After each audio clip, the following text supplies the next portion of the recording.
Hello YouTube Stackers, this is ST with Silver Stacking 101, where we always believe in staying stacked and packed. Stacked with silver, gold, food, ammo, and packed with the means necessary to defend our stack. Last night after I posted the video, I started running some numbers. Spent most of the day today running numbers. It's not good. Let's talk. A depression is defined as a protracted recession lasting 3 or more years, or a single year drop in GDP exceeding 10%. I believe we are on the cusp of a depression. Something this country really hasn't seen since the 30s. An argument can kind of be made for 2008, 9, 10. I'm not going to get into that. Maybe that should have been classified as one instead of the Great Recession. Probably should have been classified as depression. We are on the cusp of a depression. That's the bad news.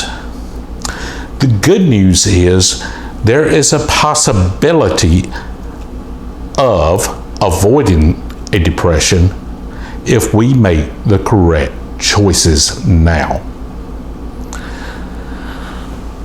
Our elected officials have a horrible position of having different disciplines bark at them in reference to the COVID-19 crisis. The medical community looks at this from a medical standpoint. That's their training, that's their discipline. Finance guys, we don't typically know anything about medical stuff. Medical stuff gives me the heebie-jeebies just thinking about it. I hate that stuff. But finance guys look at everything from a dollars and cents standpoint. That's what we do. I have heard some healthcare experts say it may take 18 months before we can get through with the COVID crisis, and that's 18 months of lockdown. We don't have a country in 18 months. We don't have a functioning economy in 18 months. The country and the world as we know it will be totally changed, where we can never get it back after 18 months. From a finance standpoint, if we don't open this back up, our economy back up, in under 6 weeks,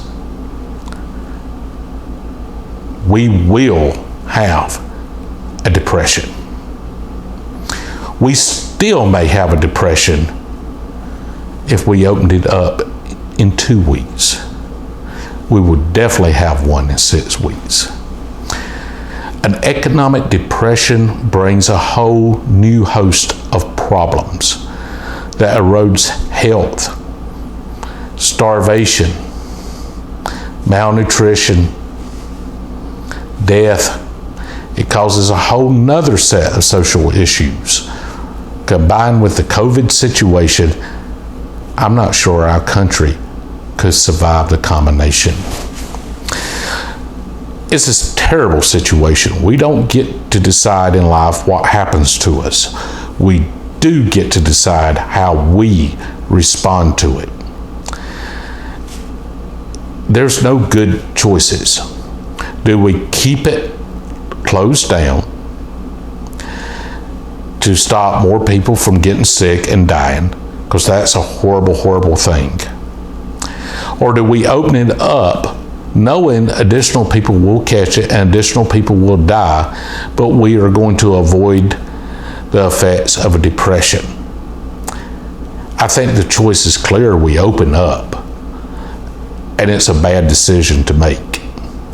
But we will avoid the ramifications of an economic depression, the social upheaval, the starvation. The only way the government can deal with it is to throw money at it and further dilute the money supply, which erodes the value of people's savings that do have savings. There's no easy answers. I will say, taking away our constitutional rights or limited them is not a way to approach this, period. From an economic standpoint, we're at a crossroads, and I'm worried about people watching this video, this being the first exposure to my channel, thinking I'm one of these Chicken Little guys that come on and say the sky's falling, sky's falling. I get criticized for being overly optimistic. Never get criticized for being pessimistic. This time, guys, I'm afraid. I'm running numbers, particularly with small businesses, of what's happening with the shutdown of the businesses that are currently shut down. 10% at minimum. This is optimistic. Will not reopen. Every week, another 5% of the ones shut down will not reopen. Of the ones that do reopen, we're going to see a massive failure rate by September 30th because their capital reserves have been used to stay afloat, and when they reopen, they're going to be in a diminished business environment, and a lot of them's going to end up needing those reserves that are no longer there. Horrible situation there. Add to this that we are, like it or not, in an integrated global economy. Heavy industry relies on components, foreign components, from countries that are still shut down. So even if we bring our manufacturing plants up, there are manufacturing plants that are idle right now because they're starved for parts because Europe shut down, and the assemblage comes from Europe. That's going to continue to plague us no matter what happens. Plague might not be a good choice of word, but that's going to continue to be a problem even if we open up. We are going to experience a deep recession because of this. The only reason that we are in such good shape right now is the economy was humming along strong before this happened. If this had happened in 2010, the results would already have been devastating, where cash reserves were not available for small businesses. They had already used them.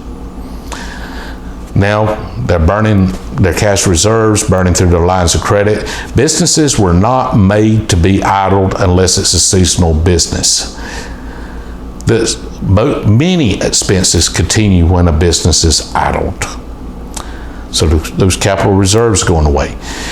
Don't get hung up on the stock market. Now, this is something our media does, and the average member of the public looks at the stock market and thinks that's a barometer of their overall economy.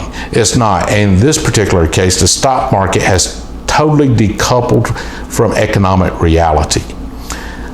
Look for a massive correction at some point in the future. I mean, a huge. Stock market was overvalued anyway. If the stock market was sitting where it's sitting at today, if it was sitting there in January, it would have been overvalued. Add to that the optimism that the market's feeling because the government will dole out money very quickly, but that's going to have to stop at some point too. Unemployment claims are so great right now, states cannot process them.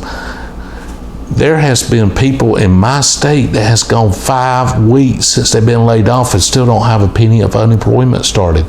They haven't had a penny come in 5 weeks. These are good people. They're laid off through no fault of their own.